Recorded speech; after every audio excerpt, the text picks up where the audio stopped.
Going live, we have had some technical difficulties and not really sure exactly what, but here we are again. So Denise, thank you for hanging in there with me and tell us. So I know a lot of parents look like everyone wants their teens to be happy, to be at peace, to be able to stay in their own lane with grades and in college admissions. And what are some take us like what is the state of the union right now? When you talk to parents and teens, like what are you seeing and you're like, oh, I wish you just had the tools to help make this better because they're out there. Like what are you seeing with a lot of teens?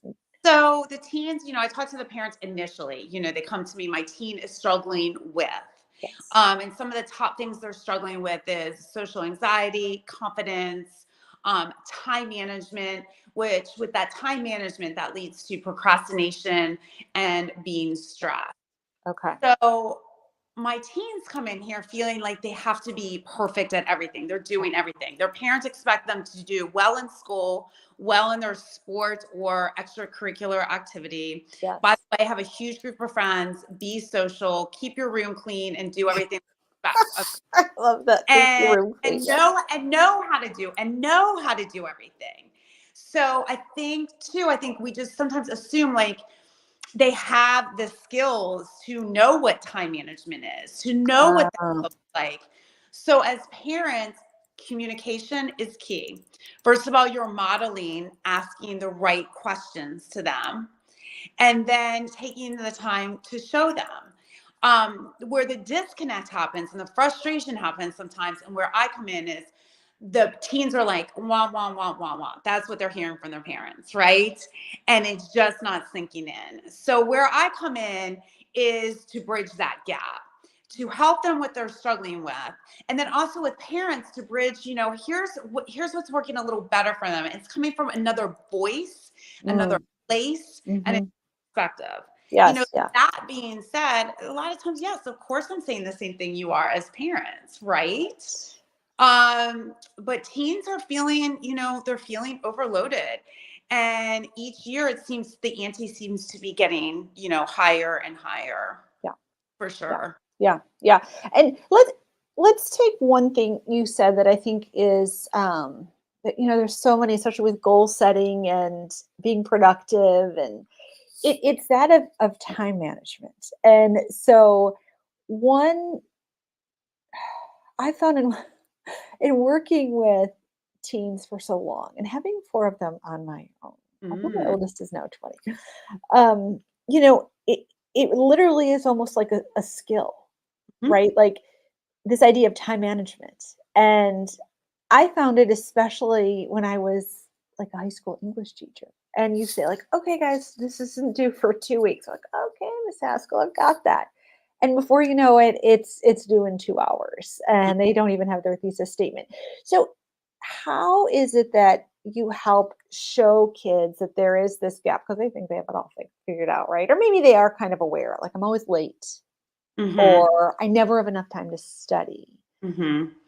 What are when and I think a lot of the parents who watch this will watch it on the replay. What is something you could help them with as far as like you've But said, so they don't tune the parents out, but yeah, I think you hit a key word, aware. So teaching, mm, guiding the team, what is self-awareness? What does that mean?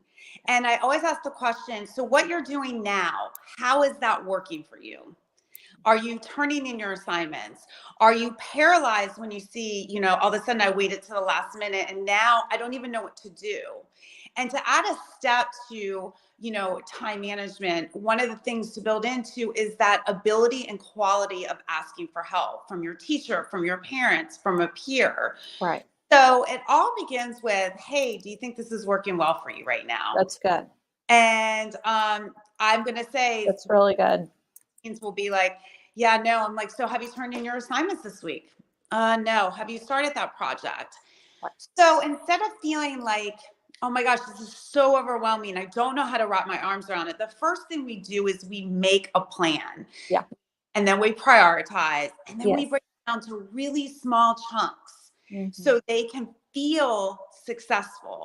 Nothing happens overnight. Right. And I think the second keyword, Mhm. self-awareness, and the second one is, creating those really good habits. Yes. And honestly, that's individual. It looks different for everyone. Well, what would be related to good habits and helping kids turn in things on time? Because I know there's a positive ripple effect. It And I sounds, know it is different, yeah. but what would be something you'd say like, So, okay, I don't know why kids are resistant until they actually use it. They're resistant to actually having something to organize all oh, their material. yeah, They're like, yeah, well, I have it on Canva. Oh, I'm like, yeah, well, no, you need something to look at it, yeah, a whiteboard, an agenda. right, Let's map out each week. So then I always say Sunday is your day.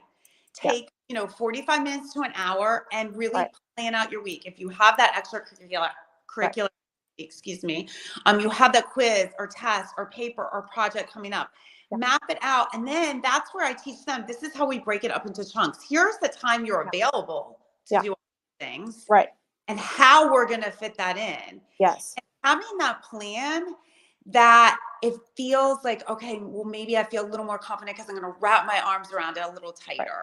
right. And I think it's so important that parents and even teens, and I experienced this as a parent, recognize, and we could dig into the psychology of why, but Mhm. I don't have time right now. Although I would like to, that a lot of times our own kids know we know, but it's like what you said, like the peanuts, like wah, wah, wah. They're just now. I'm fascinated by some kids who do listen to their parents so nicely and easily. But that's where you come in with like these simple yet effective strategies that I think have such a positive ripple effect on everything from grades to self confidence to friendships to college admissions, right? To health and well being. And so, back to step one, if a student doesn't have an awareness that their time management is stinks, Mhm. right? A life skill, right? That's going to be in when they go into the Yeah, job. And I love how you hit the psychological approach to that. Yes, you can dig in. You see kids feeling happy or I'm really, really tired.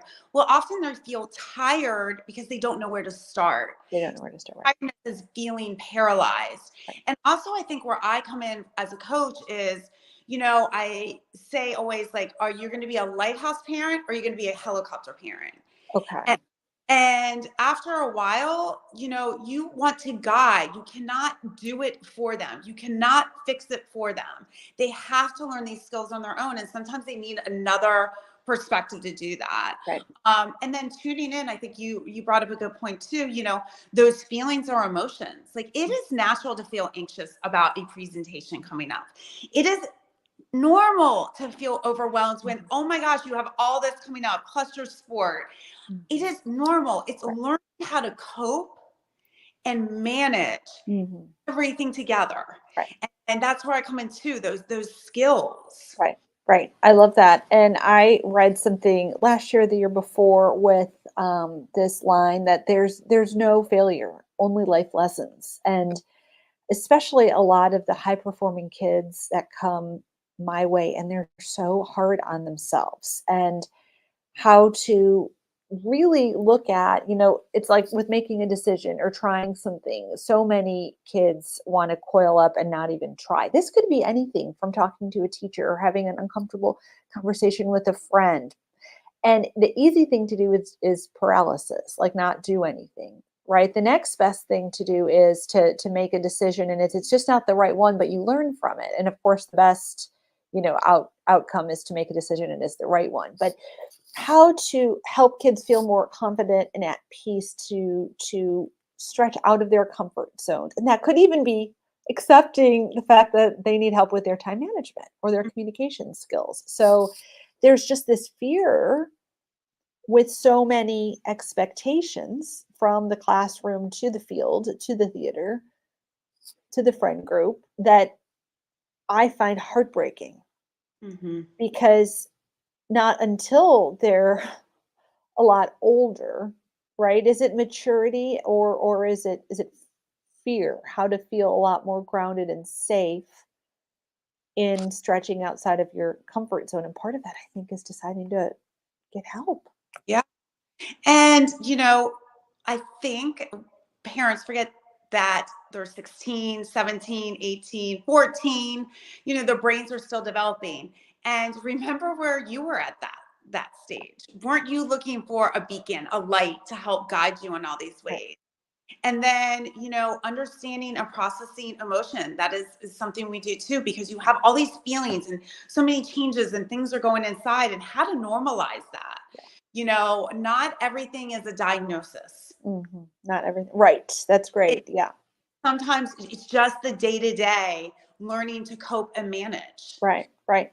Is a huge life skill to have. And with coping and managing and learning those life skills and learning your own personal toolbox, that also builds confidence. Right. Because like, oh, I'm not feeling good about this, but look at all the other things I feel really good about. Right. Right. I have a quick question.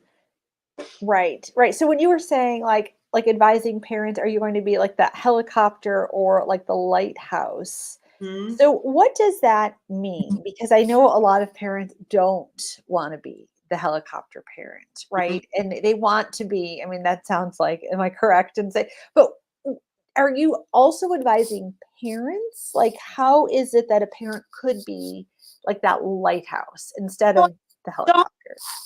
but I listen to my teens and what they're saying about their parents. I do listen. And your teen doesn't want to talk about school all the time. There's so much more than Oh, right.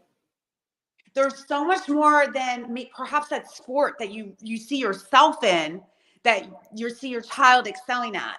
Right. There's so much more. Ask about their friends. Ask about, something that made them happy that day. Mhm. Ask different questions, and that enables you to get to know your teen, and also that gives your teen that beat to know something about themselves. That's one of the things I do in my lesson sessions. Is I always ask, what's one thing that made you happy this week? Right, Did you feel yourself smile? Did you feel yourself laugh? Did you right.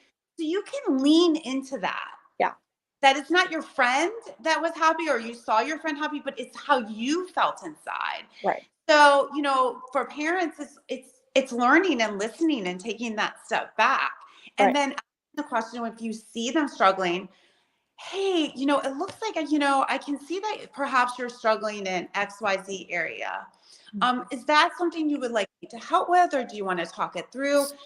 Offer that support. Right.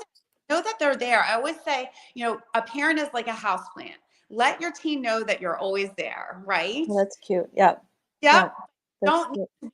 hovering. You Right. just and you don't need to ask so many questions. That's a great line, and it's funny, you don't even know this about me, but, like, my students, some of my old students know this, like, I love plants, actually. Yeah, one day I'll tell you some stories, but that is a fabulous I think what sticks with a lot of feeling stuff and emotions, and am I doing like, for parents just to picture, like, the most pleasant, strong houseplant. And Yes. that's right there, I mean, just is a lot of power, I think, and what do you think about this, like, when you were talking and saying, like, you don't always have to ask about, "Did you get this done?" and "Did you send this college, this follow-up?" That's the world I'm in right now, or, "Did you talk to this teacher?" As far as, like, I mean, is this too much, do you think, if a parent had 2 other topics or questions that had nothing to do with, like, high performance stuff, Mhm. right? To bring up that's Yes. fun, that's like about a movie or, a Yeah. band they're seeing, or that might be an interesting, like, tip or strat like, if you find that you just are obsessed with your son or daughter in college admissions or becoming a starter on the soccer team, could you So, actually take a step back and say, like, "Okay, what can I ask about?" Like, "Oh, do you like that coffee?" or "How's that ice cream?" or so the visual I want parents to have with that is connection. That is another way to connect with your teen. And yes, for the college world, listen, every parent does know their teen and young adult. And they know that perhaps they could get to that place where like, I'm not really sure if they're going to get that done. Well, don't harp on it every day. Maybe take a Right. time frame, wait it out and just say, hey, just checking in on you. How's it going? Do you need any, any feedback? Do you need any Right. assistance? Right. Try as much as you can to, it's that fine line. But Yeah. again, listen, I'm going to say it with my own two young adults. My approach to my two daughters is completely different. They're different kids. They need different things. Right. And that's where coaching comes in too. It's just, offering that different approach and, having that customized approach for your teen or young Right. adult.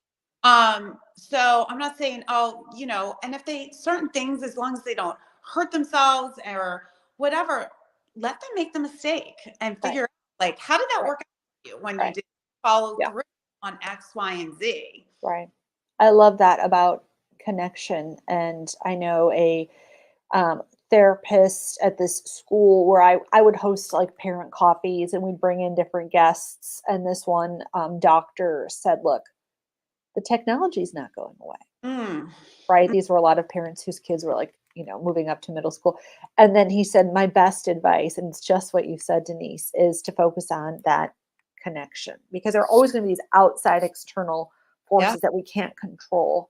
So I had a quick question for you, and then I know we'll think about wrapping it up. But do you find that you're asked as far as like when people hear the word coach, team coach, or some people are parenting coaches, people will say, "Well, I go talk to my therapist," and you know where I'm going with this, right? So, how would you explain, quickly what the differences are and how you help kids with, counseling or therapy versus being a coach? Because I think that's really helpful for parents to hear. So I'm a big fan of therapy and coaching overlap. And I do work with some therapists too. Right. The difference is, therapy diagnosis, there's a trauma, there's something that needs to be healed Right. in order to move forward. Coaching is the now. What are we going to do right now? You're struggling now and is action oriented. How are you going to take you from the struggle to where you want to be? Oh, And that's I think great. a big, big component. It's so think of it as the now and think of it as very action oriented and Yeah. think about it as like they're a team, like we're a team together. Right. Um, you have someone cheering you on, you have a mentor, you have someone, I give action steps every week on things that we are working. Yes. So they Yes. feel like they are getting empowered and watching that growth. Right. That's awesome. I think that's great. Well, this has been fabulous. And can you please tell, I'm going to put in the chat, I'm trying to type away as you're talking some of your fabulous tips. Where is the best place? I mean, clearly, someone could message you on Instagram or Facebook, but what is just the easiest way for a parent? Let's say they're watching this on the replay, just to have a phone call with you. Just they're curious. They have some teens who are struggling or a daughter who's struggling. So I offer parents a 15-minute free call just to hear about your teen, what they're struggling with, and how perhaps I can help. Okay. And they can find me on dkwellness4u.com. And in Is there, that a number yep, for number yeah. four. So Yep. DK Wellness And for and Denise, sorry, is that just the letter U or is it YOU? the letter U, excuse me, Okay, .com. Thank awesome. you. Yeah, And yes, indeed, me on Instagram. And that's Denise Kiker Coaching on Instagram. awesome. Yeah, and just I would love to hear from any parents, and I love what I do. I love working with teens, and I can't thank Amy enough for having me here. I'm so excited to be working with her and some future things. So stay tuned. Yes, stay tuned. Thank you so much. And thinking of all the things, and it's January. I mean, we see February thinking of Groundhog's Day, but it is still the winter, and I think that third quarter is always the most difficult for students. I was a mile runner for track, and it's that third lap on the track. You've already run your heart out for the half, and you've got that last lap to go. It's third quarter. So, is there, and if there isn't, because this has been just fantastic, but is there one last tip or thought you'd like to leave our viewers with today? What would that be? And that any teen and a parent of a teen, remember that what you're feeling, what you're going through is temporary. There's always time, as you just said, this is a journey. It's not a, mile after mile after mile that you're going. So give yourself grace to make the mistakes. And if you're feeling a little lost or insecure or you don't have the right friends, remember that you have a choice. You can make that change. Everything you need is inside of you. It's Mm, tapping into that. mm, how Um, wonderful. Thank I, you. You are much needed. yes, Yeah, thank yeah. you. Oh, thank you so much for joining me and more to come. And parents, if Denise is really speaking to your mind and your heart, I strongly recommend you to reach out to her. She's absolutely wonderful and super helpful, and your kids and you will benefit from it. So much, So, Amy. I appreciate it so much. thank you. We'll talk to you soon. Bye.